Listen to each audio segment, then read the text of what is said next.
So normal grief is the normal things. I don't know. I don't know how you grieve.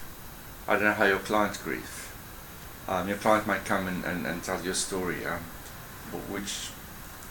which is maybe sound a bit strange to you, but that's the way they do it. Okay.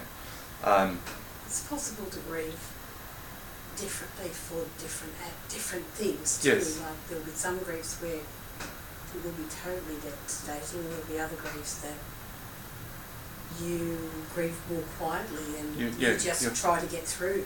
You just try to get depending through. on what the loss is. Yeah, if I can take our example,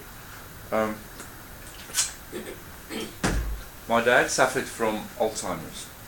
It's a 5-year process of grief. We actually grieved for 5 years because we were losing him over a period of 5 years.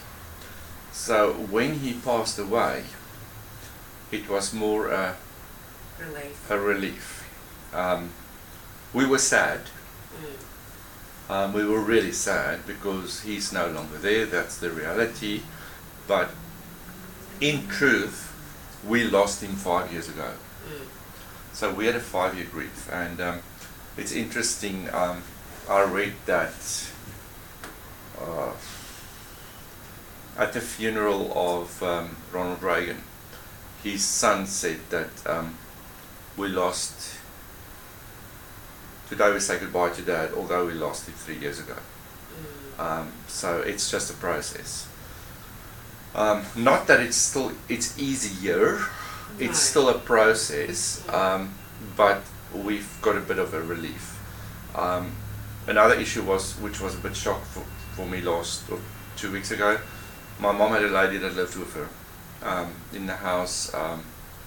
Amazing lady. She was sort of the answer to a prayer for a lot of us, because mom doesn't want to live alone. The lady's in her 60s, and she was really amazing, caring for my mom, caring for the pets, and got sick on the Monday, or the Sunday my mom said she's got the flu. Monday night she went to hospital. Tuesday my mom texts me and says, I just got sad news that she passed away last night. It was just like that, which was also a bit of a shock. You know, so there's different ways. But then how you deal with it is also important. Recognizing the grief.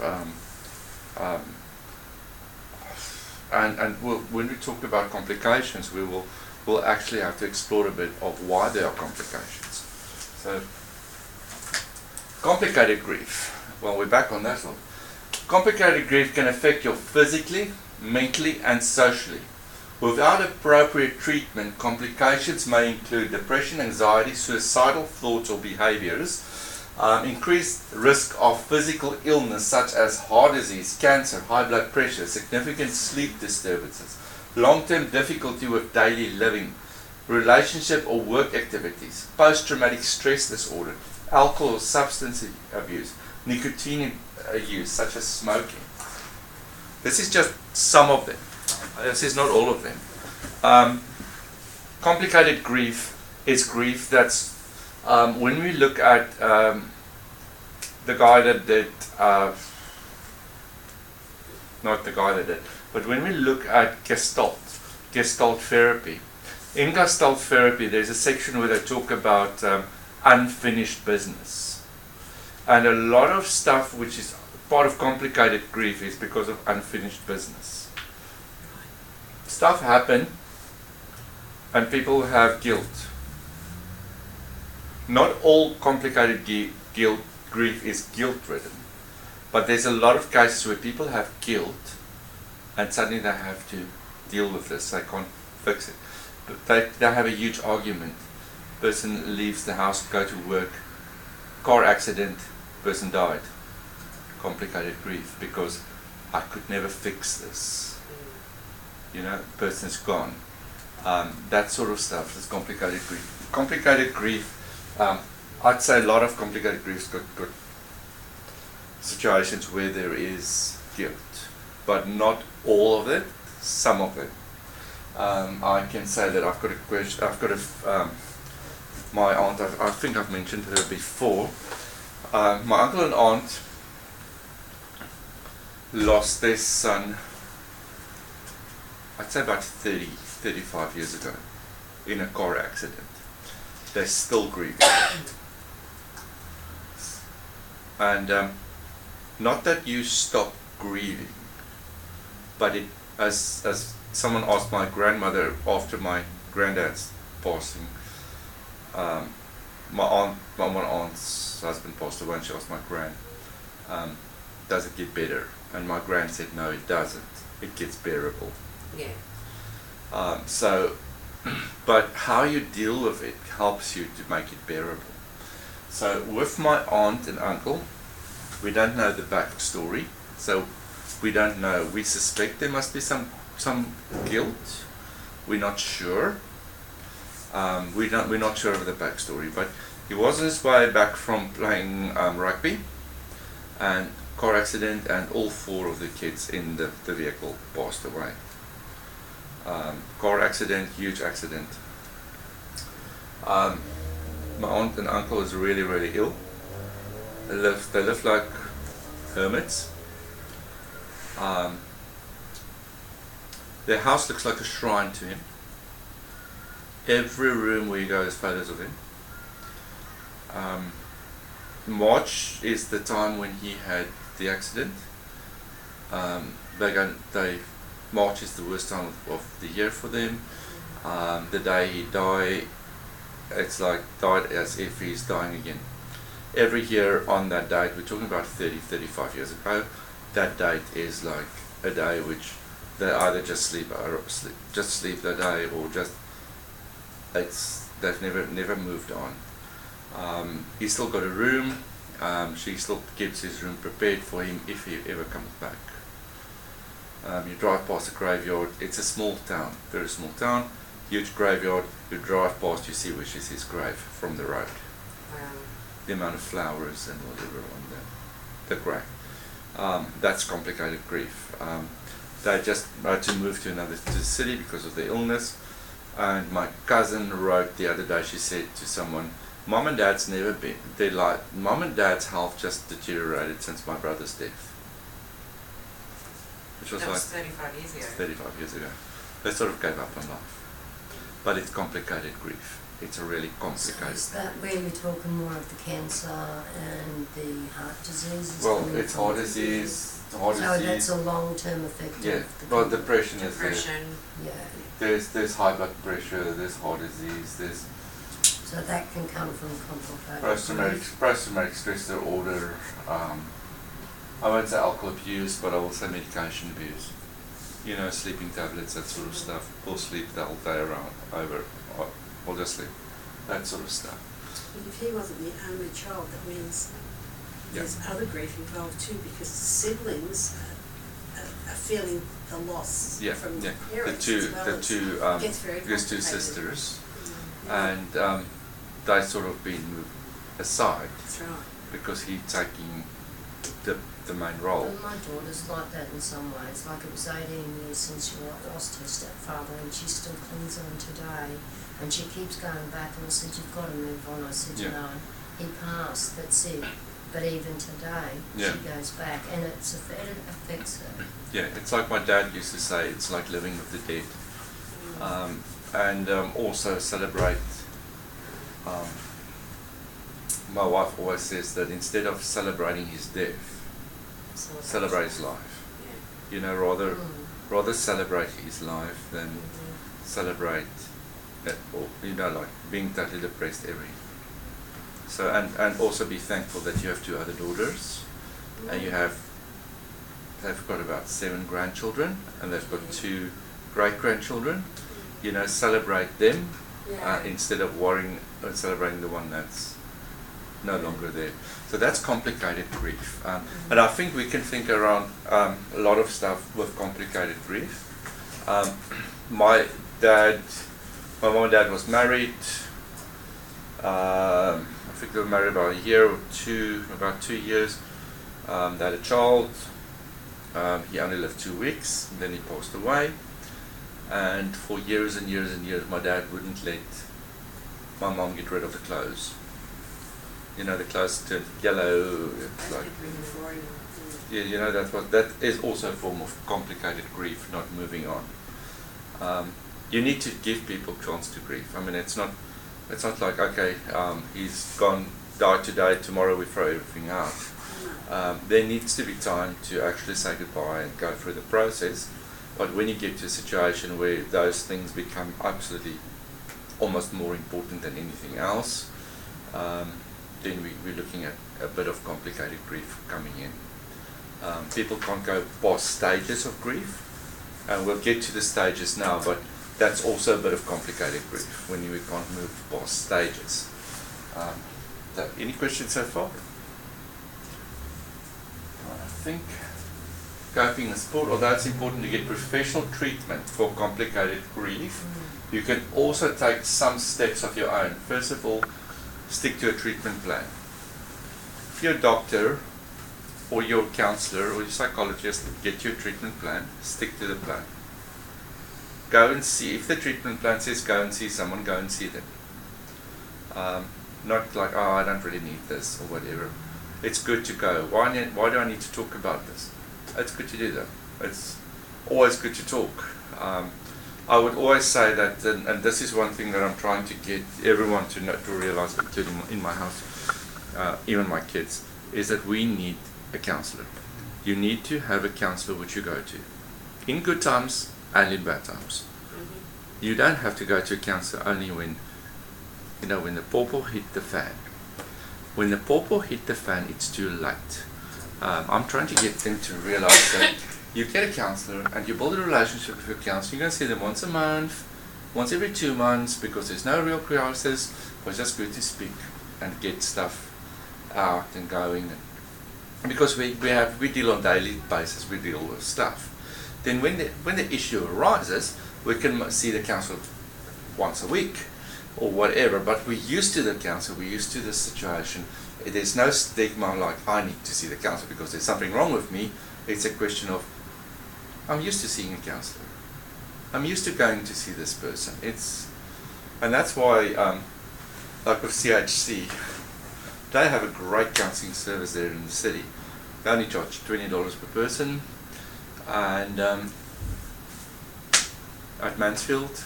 Is that the one you gave me the brochure? Yeah, the brochures I gave you. Next time when I go there, I'll grab some more brochures because all the brochures are out. But just give CHC, a Christian Heritage College, a ring and ask for the counselling centre and start your. And if you study there, it's for free.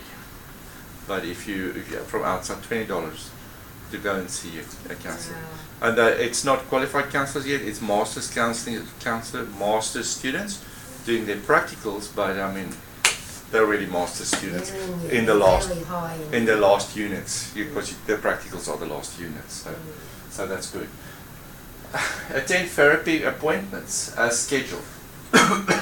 Take medication if you need the pressure and medication. Sometimes be proactive. If you've got someone that's, let's say you've got a client that comes and sees you and say that this person is it's chronic, and you know that there's going to be a time when this person will pass away. Go to the doctor and get yourself on medication already. So listen, I've got a family member, this person will pass away. And start preparing yourself by actually starting going on a lower dose of antidepressants or whatever, just in case. As I say, there's no stigma to antidepressants anymore. There's nothing wrong with the products. You don't get addicted to them, and they're very, very cheap. I mean, a good antidepressant is about $6, $6.50 for a month. If you've got the healthcare card. No. Really? I don't have a healthcare card. I'm on antidepressants. I pay $6.50 a month. Really? Yep. Okay. So they're cheap. Okay. But So when you said, yeah. When you said get yourself prepared, we've all dealt with grief. Yeah. My sister passed when she was 34, and it took 5 days. We watched her slowly in hospital dying. Yeah. And, you know, we were all saying, yeah, you know, all talking to each other and getting prepared and everything. But then when it happens, Yeah. you're still not prepared. You're still not prepared. I mean, No. you know it's going to come. You know it's going to happen. But what I mean is prepared is maybe, you know, if you know it's going to be really, really earth-shattering, which it normally is. Yeah. But You only had 5 days. I had quite I had a fair while to get used to the idea of my husband's menopause. And which is actually why I started this course, because I knew last year that he wouldn't make Christmas. So I also knew that after years of taking care of him, that there'd be a big hole. yeah, Yeah. So my idea was that I had to have a reason to get up in the morning. So that was my preparation yeah, for him going, that Yeah. I would be so busy that I'd have to keep going. Yeah. You know? yeah. Yeah. Everybody does it Harder, differently. though, like if you don't have that time to prepare, Yeah, because it's That's like that's much so. harder. It's like sudden. It's different. Much Yeah. harder. I don't know these preparations, but I know the big debt, so Yeah. it's a big That- debt. It's a Very big thing, yeah. different. And also the relationship. I mean, if you're in a bad relationship with the person, like, you know, you're constantly fighting, or there's suddenly the person that's sick go through a change in personality. You start to argue a lot. They argue with you, and suddenly the person passes away. You've got guilt, and that sort of stuff. What happened with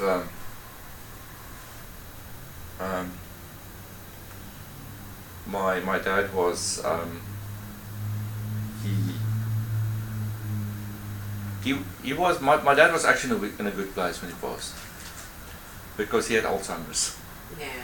People with Alzheimer's are actually in a very good place. The people that are not in a good place are the people around him, the carers. And I saw, when he passed away, I saw it more as a relief for my mom, because I felt like, because during the process my mom took care of him at home, and because of some of the stressful situations, she once had a mild stroke. And it's like, if we don't do something, we're going to lose mom too Yeah. in the process. So, but also on the other hand is what happened with my uncle. My uncle was a bodybuilder. He was extreme. I mean, he won prizes and stuff. I mean, it's like, and he had very, very strong muscles. And then he got diagnosed with motor neuron disease. So he got diagnosed with motor neuron disease, and the doctors gave him 2 years. But because his muscles were so strong, he lasted 25. Wow. So That's a long I mean, that's beyond. Yeah. So the last 2 or so years was bad, and not bad in the sense of bad, but it was wheelchair bound and stuff like that. But the last week, my aunt says the last week it was really difficult, and it wasn't, he couldn't sit up straight, falling over, because the muscles were just totally deteriorating. But it was a 25-year period, you know, and but still, it was still a shock, because they didn't realize. He got sick this morning. They took him to hospital. My aunt quickly drove back to home to get some hospital clothes, and on the way they phoned and said he passed away. Didn't expect it to be that day. Yeah. You know, so that's part of the shock. It's like that day. Although that is a long period of time, and it's big relief and whatever, but still it's a void, and for her it's a very big void, because being together all these years. So there's a lot of stuff happening. Take care of, and one is regular exercise. Some people will just give up. You know, regular exercise is good, because it also releases endorphins, and it also helps you, the happy hormone, and the depression thing, and it helps with all those things. But what I say about prepare yourself is, my father-in-law was terminal with colon cancer, and we knew he's not going to make December. My wife just always said that, please, he must just be there for Christmas, otherwise Christmas will be ruined forever. And I went to the doctor and says, "Doctor, what can we do?" He prescribed meds and say, calming tablets and stuff. He prescribed them to me, which says that if something happened, you can give this to your wife, and we were all in the process of what was going on. So that's the sort of preparation I took. Yeah, I think it also puts you in the frame of mind, so when you're in the state of shock and sorrow, somewhere in the back of your mind, you know that you've been preparing, that you've made a decision, like a decision that you're going to work through it at some point. So you might suffer for 2 weeks and then it'll come back to you, you'll slowly start working through it, where it might have, if you haven't been prepared, take longer. Yeah. So that can be a way of, Yeah. I found that Depends on the person and how they look at the death. It's also that and also religion plays a big role. We're very religious in our family, and it's much easier for us. I don't know how other people deal. I've dealt with people who are non-religious, and it's different. I felt like it's not for me to counsel someone. It's much difficult than someone that's got a religious background. Some people believe differently, and that's why it's important also to listen to your client, how they believe, how they draw their strength in their belief system, in their because each one's different, and that's where we also have to operate with our judgment. So you can't judge them on what they believe or how they believe. Okay, so that's one very thing where you need to look at your values and your morals, and it's like people know I'm a Christian counselor. I advertise as a Christian counselor, so they obviously know that I have Christian principles, but they're still welcome to see me even if they're from another religion. I won't show anyone away, but I also will not force my religion onto them, because that's unethical. But they do know my background. Even on my I've created a Facebook group, Christian Counselling Gold Coast, so people know that is what I do. But it's different for each person, and each person's belief system is different. Right, take care of yourself, get enough rest, eat a healthy diet, and take time to relax. Do not turn to alcohol or drugs. Do not turn to alcohol or drugs. And that's easy sometimes, because it will take the pain away. Okay, reach out to your faith community, your spiritual, get guidance from your spiritual leader, and whatever your spiritual viewpoint is, and whoever your spiritual leader and stuff. Okay. Coping is practice stress management, because you go through a lot of stress. There's a lot of stress, especially the physical stuff. I'm not talking about grief. I'm talking about organizing a funeral. Going through your parents' belongings. Going through belongings. Having to start dealing with the banks. Freezing bank accounts. Starting to dealing with the estates and all those things. Yeah. I mean, it's like really, it's really stressful. I had to do it with my mom after my dad passed away, and my mom's like really stressed about everything, and I had to take control of the situation. Socialize, stay connected with people. Stay connected with people. And that's another problem which happens to people, especially if you're taking care, if you're the carer of a chronic patient. And that's the worry I had for my mom, and that's the worry you get for a lot of people. When you look after someone that's chronic, or look at some, especially with Alzheimer's and dementia and those sort of things, they spend time, all their time goes with this person. And they become They don't do isolated. much of socialising. Yeah, you don't They do can't- socialising. You don't do socialising. So Become isolated. so what my mom belongs to a church in a very small community. Mom's really, really involved in it. And what they did was, some of them would come to my mom's house and say, all right, I'll stay here this morning. You go out and visit someone. Oh, that's good. So my mom would go out and visit her friends while someone from their church will come and stay there and look after Dad. In the last stages, he only slept. Mm. So a good day was when he sleeps. A bad day is when he's awake. Which I said was really, really sad to think that a good day is if he sleeps. But people would come and help. But make a point that you keep socially contact, and then also after it's like, I mean, your example is so great. I mean, you planned ahead, you joined the course, gives you a purpose, you come out, you meet other people, a common purpose, that sort of stuff. Yeah. That's what you need. Plan ahead for special dates and anniversaries. The first year is the most difficult year because that's the year of first. It's the first time it's his birthday or her birthday and they're not there. It's the first Mother's Day, first Father's Day, first anniversaries. So the first year is the most painful. Plan ahead for it. Unfortunately, with my family, which I spoke about, the grief of complications, they don't plan ahead because they go into this grief mode. Instead of doing something great, I get these. I always see these huge posts on Facebook. Today you would have been 45 years old, and you still.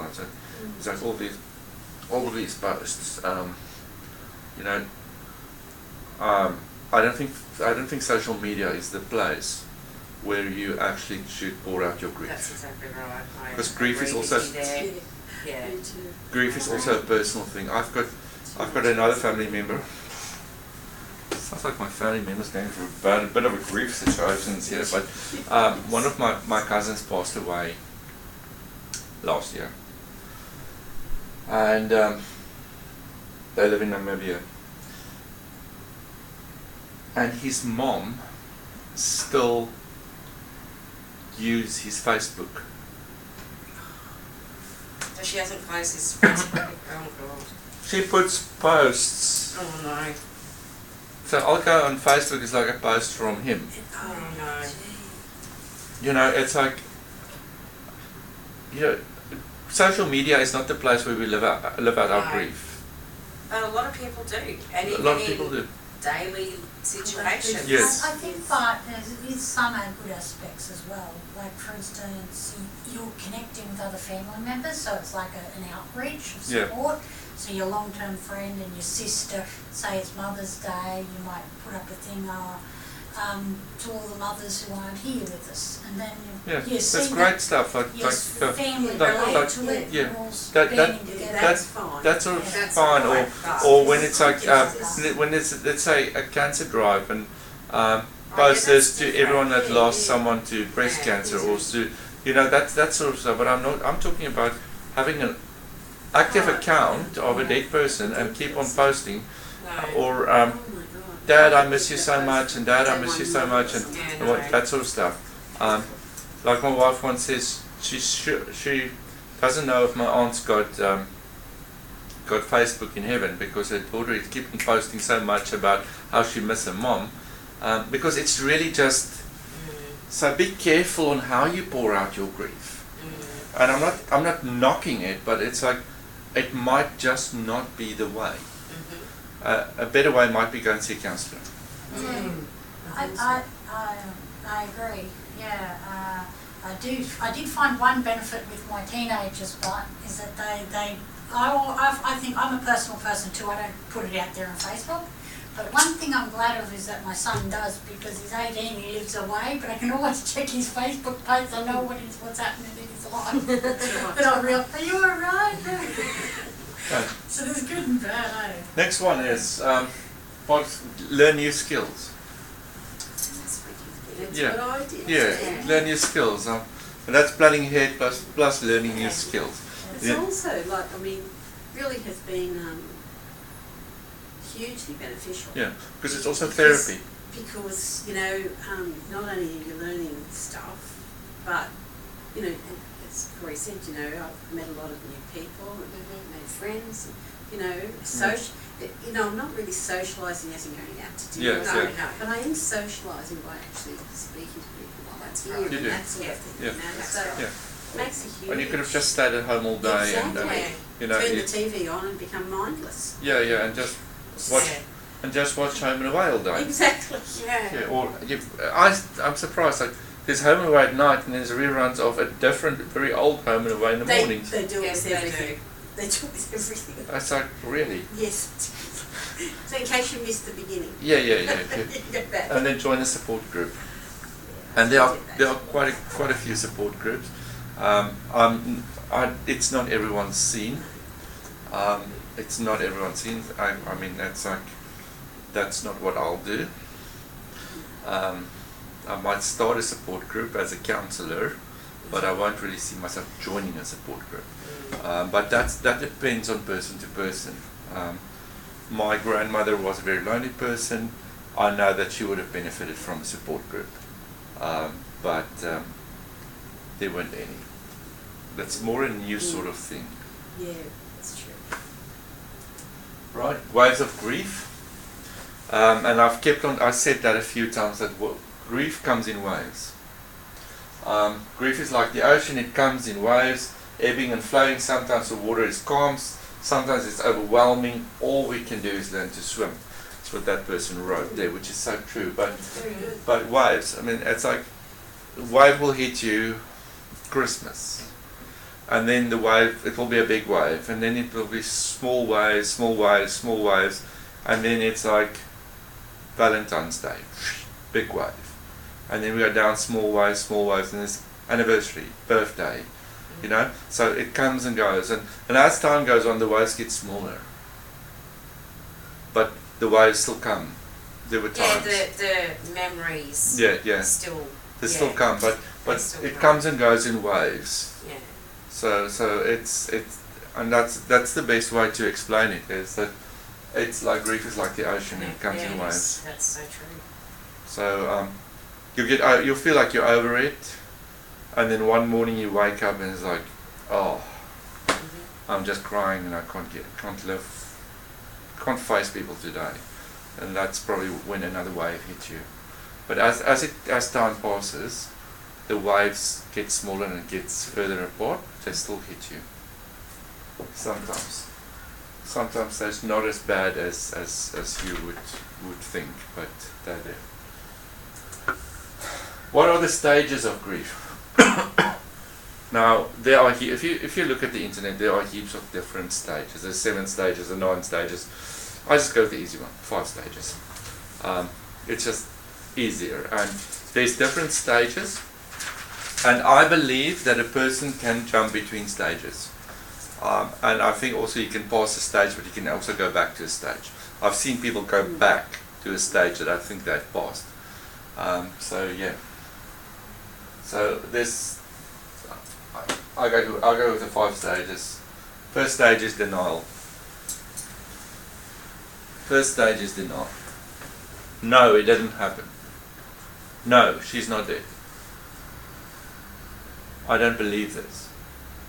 That stage, the denial stage. Thing like you think that they'll walk into the house anytime. That sort of stage. That's when you first learn of a loss, it's normal to think this isn't happening.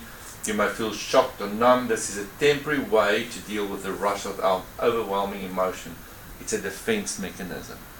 So it's a defense thing. It's not like there's something wrong with you to say no, it didn't happen. It's defense. It's like, okay, I need time to deal with this now. I need time to cope with this. So denial. When the denial becomes like he's coming back 20 years later, That's a problem. we have grief issues. Like my aunt having her room ready for him.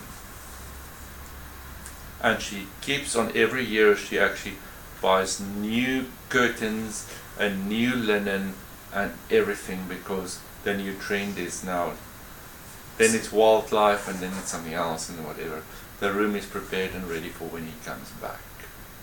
But she also acknowledges his grave where she puts Yes. flowers on. So she knows that he's gone. She knows he's gone. She knows he's gone. She knows the grave is there, but she also believes miraculously that he will come back. So that is Very denial, complicated. but that is also grief with consequence. Grief with And how do you deal with complications. the person who's dealing Yeah. with that? Well, first of all, they need to actually acknowledge that they need help. Except for that part. Yeah. If they don't acknowledge that they need help, up to now they've never been to any counsellor or psychologist or anyone about it, And then So- and they never will. okay. So they'll just leave that until that. Yeah, That's the until way that she'll keep dealing with. and until they pass away. The normal reaction is if when a family, we've lost quite a few family members the last few years because of they're getting old. My dad had a huge family, like I think there were nine kids.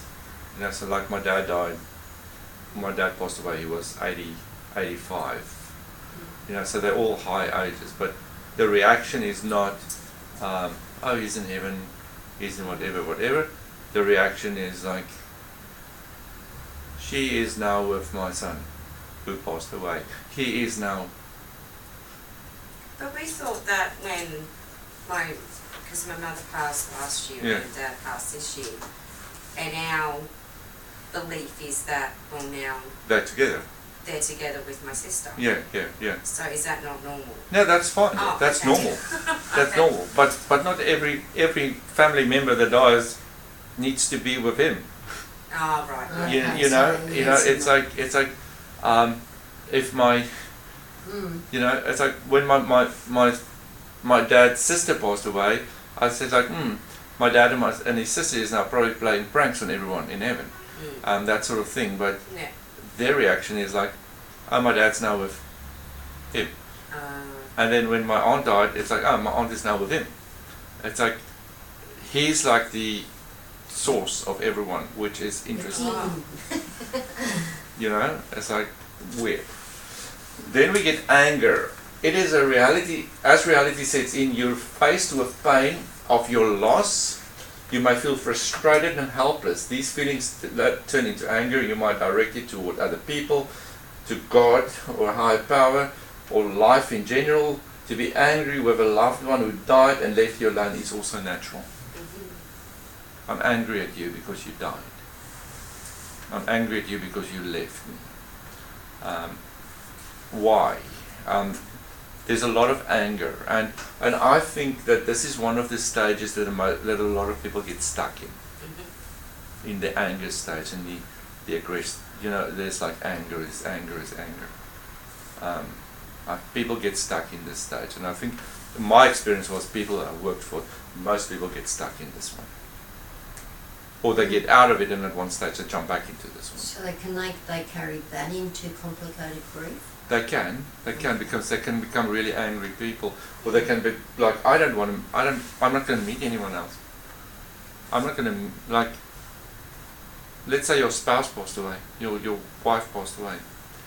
I'm not going to meet, I don't want to date another woman because she's just going to die and go away.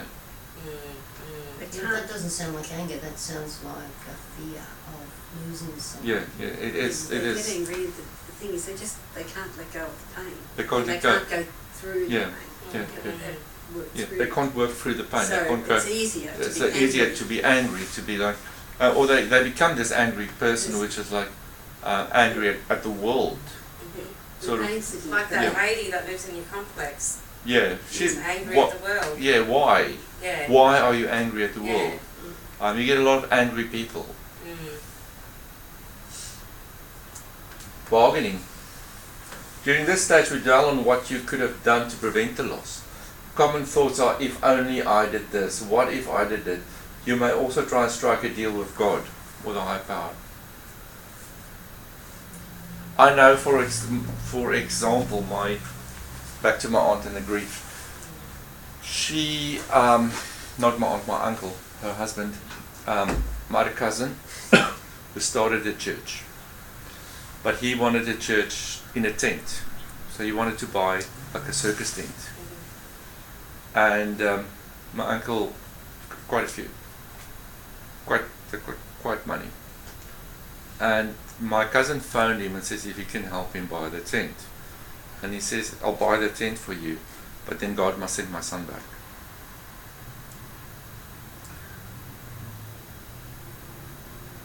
That's Okay. that's bargaining. That's real bargaining. That's real bargaining. That's an unnatural. That's Yeah, still grief. complicated. We have complicated Mm. grief. Mm. That's part of the complicated grief, part of the denial, part of everything. And then they brought this in. So that's the bargaining of anything, the tent and... Yeah.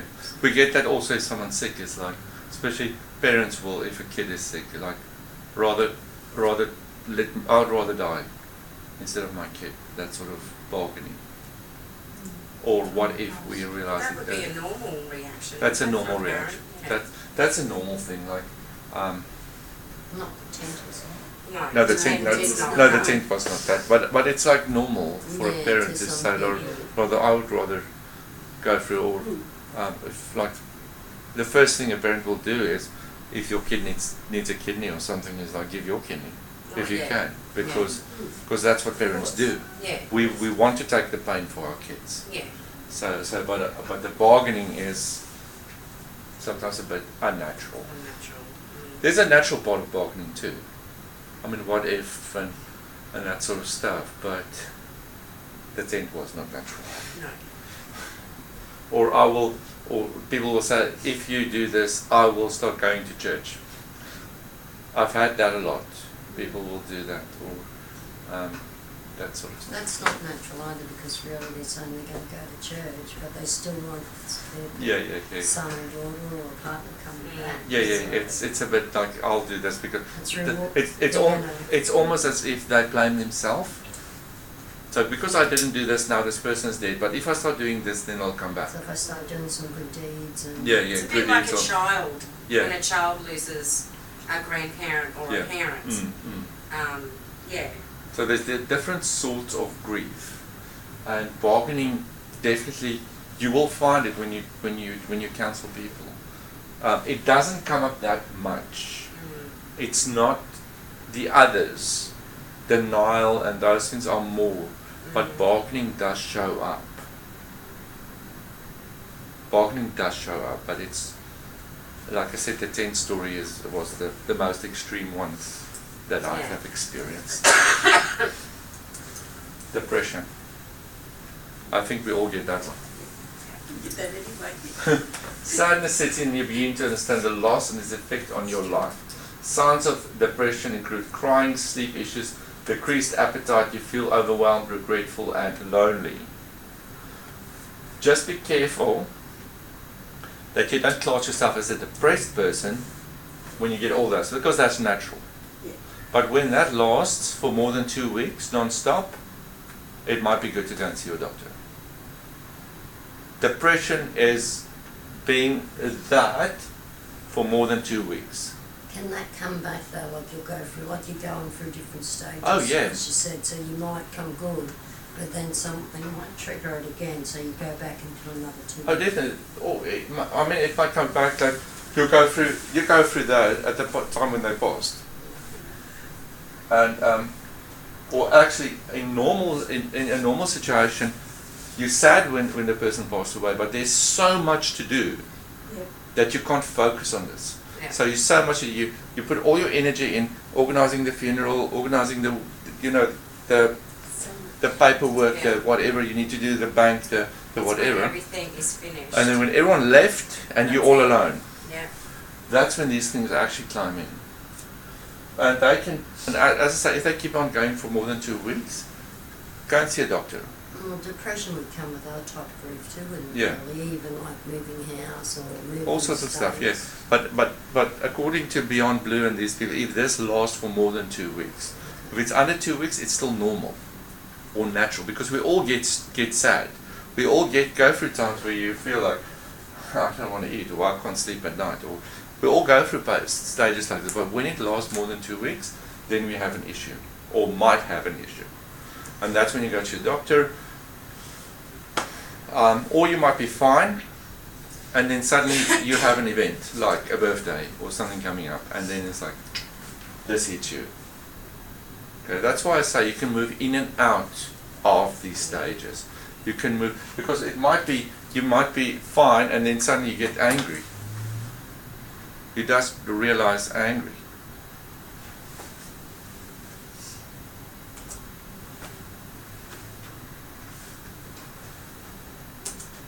Acceptance.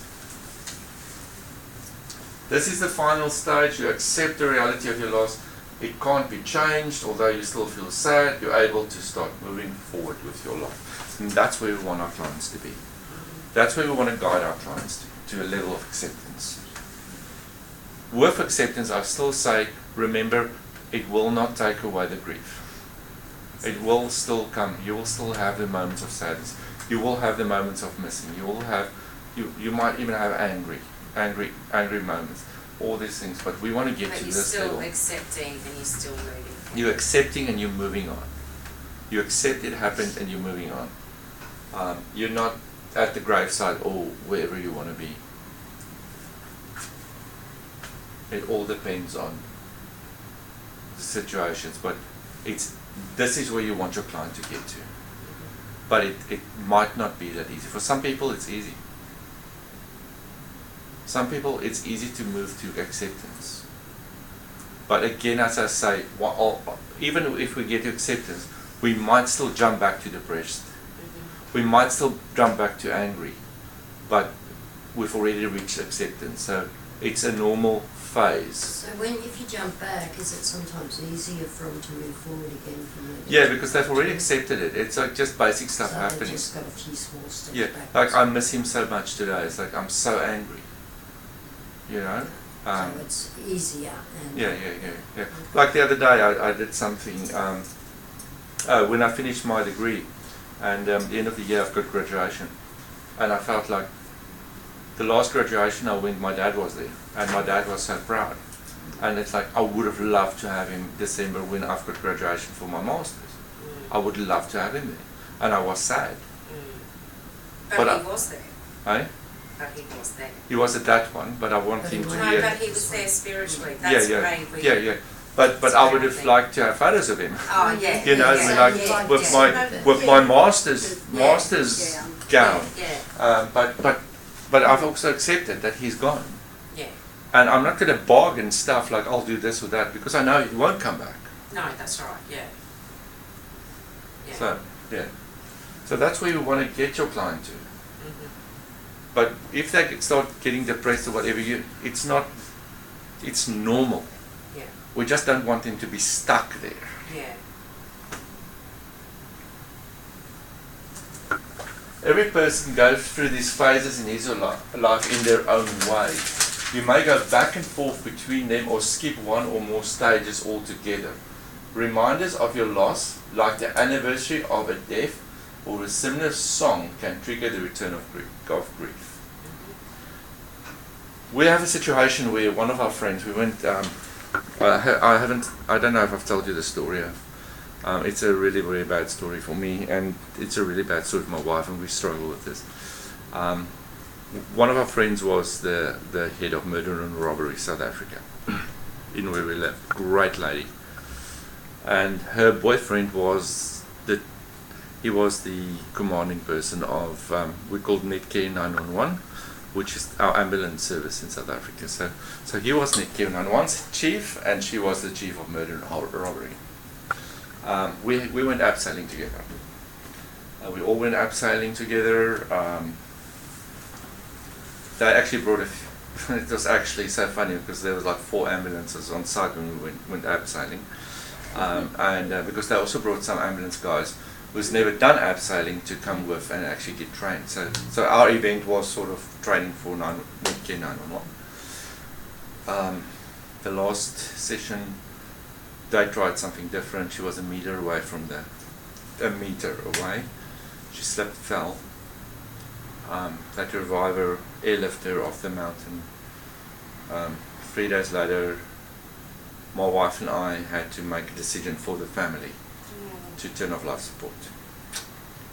And 3 days after that, I buried her. State funeral, the whole things. And up to now, we cannot abseil. You know, up to now, we cannot go to abseiling events. There was a song,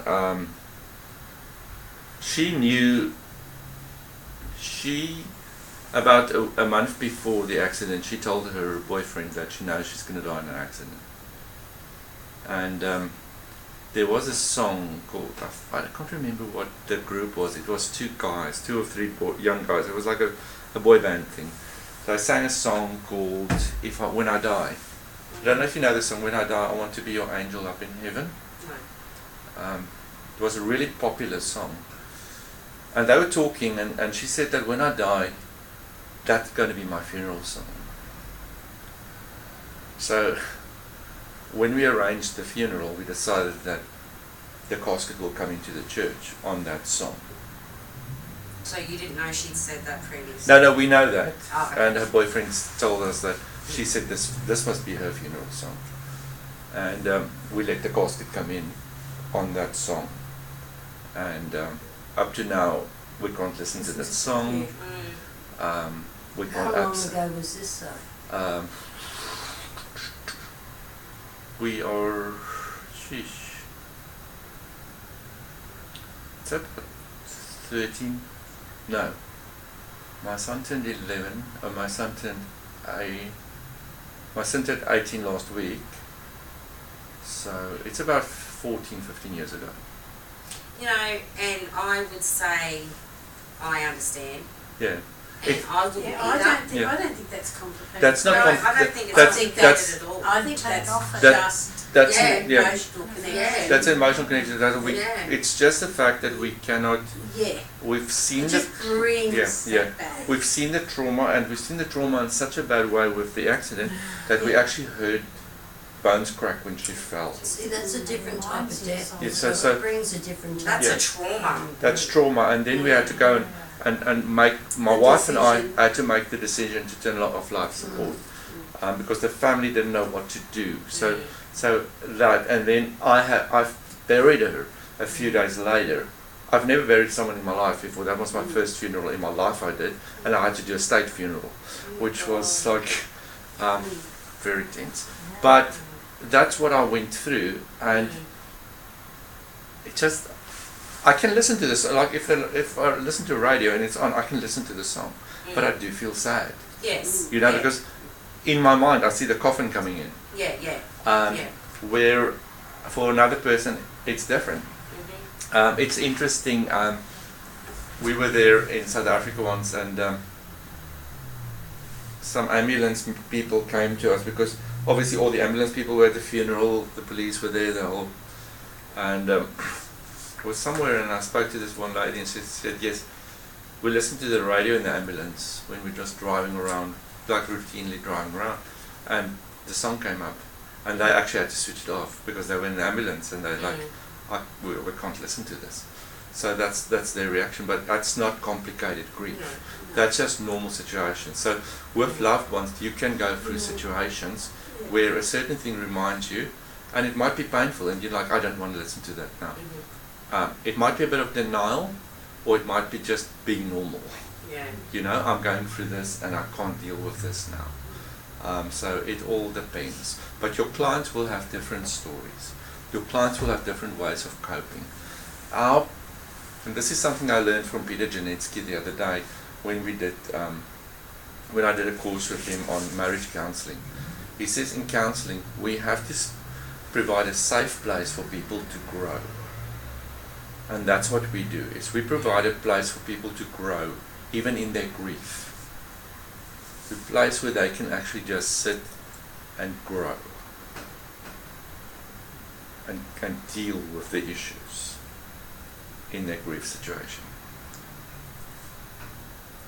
And that's where we listen to their religious views, we listen to their coping strategies, We listen to what they do. Some people don't want to see photos. Some people want to see photos. So that's why some cases it might be a good idea to ask them to bring a photo and talk about the person. Some cases not. But it all depends on your client. It all depends on what your client is going through and what you can feel and experience from your client.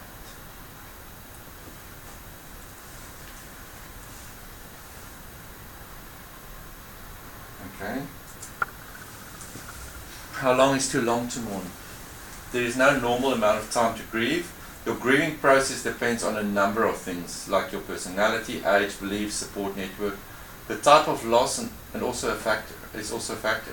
For example, chances you grieve longer and harder over a sudden death of a loved one than the end of a romantic relationship.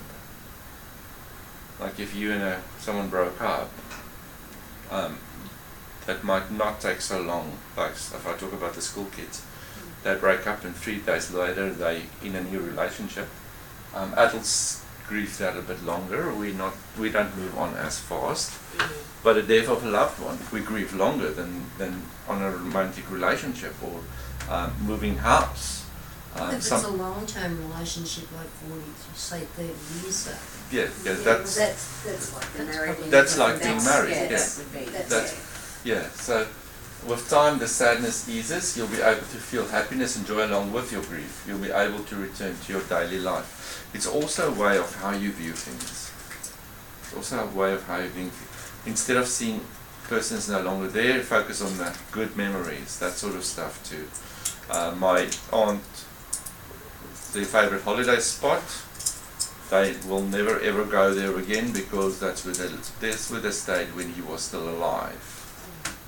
When the kid was still alive. Instead of I'll say I'll go there because that's where we had good times. Yeah, that's where I had good times together. See the good memories. Yeah, I'll see the good memories. But as I say, you get two types of people that will complain about the rain and people that will dance in the rain. So it's just a lot of stuff will be viewpoints. And in your counselling, a bit of CBT, we will challenge viewpoints, we will challenge belief patterns, we will...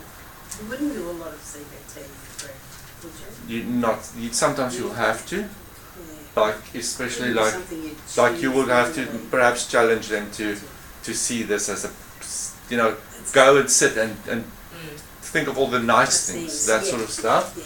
But I would say a lot of PCT and a lot of ACT. Yeah. Narrative, no way, because narrative is Don't want you have to re-story and Yeah. then we have a denial story where they bring the person back in the story, which we don't want. So it's going to be a PCT ACT sort of thing, and sometimes you'll have to add a bit of grief. Not grief, CBT, but also I would sometimes add, if it's a bad relation. can bring in a bit of the CBT. Yeah. anyway, So, Yeah, I would also, if there's a bad situation, let's say it's a dad which was abusive or anything like that, I would even bring in gestalts, empty chair, where they act as if the person is there and they can speak. I guess in the same situation, as you said before, if you've had an argument in the morning and they've left, and you haven't had a chance to make it up, Yeah. Gestalt would be Yeah. So would be gestalt, quite the good. empty chair would be a great one So- for that so sort of getting rid that sort of that thing. Yeah. sort of thing. There's another scenario too that would probably be very difficult. When you were talking about, having to turn off the life support, is particularly in countries like Australia who don't allow gays to marry. Yeah. Sometimes they're not given equal rights. They may have been together for a long time. All of a sudden, one of the partners dies, and now it's up to their parents or someone else To make that legally decision. to make those decisions. Yeah. So that would be a very That'll be a difficult. different. Yeah. That would be a very difficult That's true. situation. That's I true, would yeah. think. Yeah, that can be true. Yeah. So there's a lot of different situations, and there's a lot of stuff, and each person is different. So we can't just say, here's the 5 stages. Okay, let's go. Stage 1, stage 2, stage 3. I mean, there might be someone that's totally off the charts with a stage which is never mentioned before. Because their life is different, their situations are different. Maybe it's someone that went through a of abuse by the person that passed away, or you know. What do you do if the person grieving is a person that actually killed the person? You know? I had a client who actually In an accident. Yeah, I was going to say, an accident, yeah. I had a client who actually killed someone but did prison time, Yeah. and after that came for counselling. In South Africa, not here. It doesn't happen in Australia, no. I think, but and the person abused her, so it was also It was self-defense. self-defense, but she did get prison time because of that. So That was an accidental death, isn't it? no, No. it was Murder. it was Okay. So, It was, I mean, there uh, are cases where I've heard the ones with the women, of course, but you know, when they've been abused for Yeah. years, and they just snap. There's nothing they can do. The husband falls Yeah, down yeah. in sleep, Yeah. being drunk or whatever, Yeah. and that's when they So is they it kill different them. for people if It's- someone has had you someone know, murdered but to it's someone who's sudden death? precipitated by this. that'll be also different because Yeah. different with some murder to someone. Who's just had a sudden Yeah, death. Yeah, even violence. even a situation where I've told you before where I saw I was driving in Pretoria, South Africa, and 6 people before me was shot. 6 cars before me all the drivers were shot, and the cars were all hijacked. Jesus Christ. Yeah. What did you do? What do you normally do? Just Keep going. Oh, I have Go no back to idea. work. Turn around. go back to work. But it's like then you go through a grief process for those people. Yeah. You have trauma because you've seen this, Yeah. and then you have the Yes, that's situation right. where it was 3 cars, and then 3 minibuses where the perpetrators were in. They jumped out when the traffic light got red. They shot the people, got in the cars, drove away, and then it's like, what if I was in line number 2? What if I was, what if I drove a bit faster? The guy that overtook me is the guy that's now shot. That sort of stuff, and you go through that sort of grief. So it's also grief, and that grief gave me not only normal grief, but it also gave me a situation from Would have had anxiety. anxiety. But why am I so special? Mm. What's different from me? So is that like, That's like a survivor. does that come with acceptance of that's a lifestyle as well? Like, is that normal to that type of? Yeah, I mean in South It's Africa. a really complex. In South Africa, we have this thing like, my car got hijacked, but luckily nothing happened to me. So that's fine, at least I'm okay. So it's a different lifestyle, Yeah. it's a different sort of grief.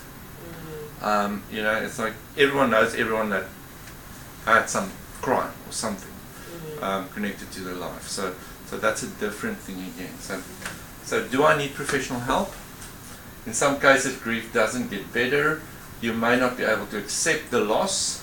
Doctors call this complicated grief. Talk to your doctor if you have any of the following. Trouble keeping up to your normal routine, like going to work, cleaning the house, feeling depressed, thoughts of life isn't worth living or harming yourself, any inability to stop blaming yourself. So all those sort of stuff happening, we might have some grief issues there. Oh, I thought it was dying or something's going on with your No. computer. A therapist can help you explore your emotions. That's what we do. She or he can also teach you coping skills and help you manage your grief. If you're depressed, a doctor may be able to prescribe medicine to help you feel better. And please don't see that there's a stigma to antidepressants, because there is not.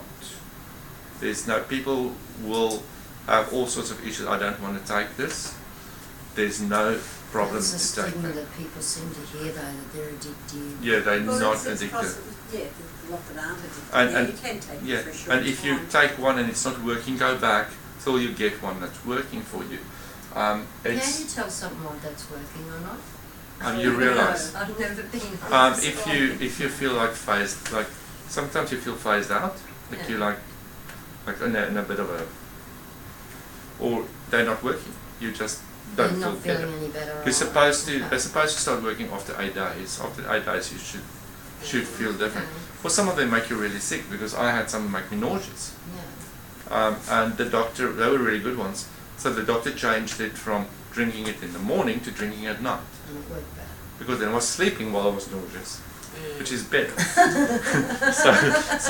But it's like you don't hesitate to go back because they don't always work. The first one they prescribe don't always work for you. So yeah, but they are not addictive at all. Just don't.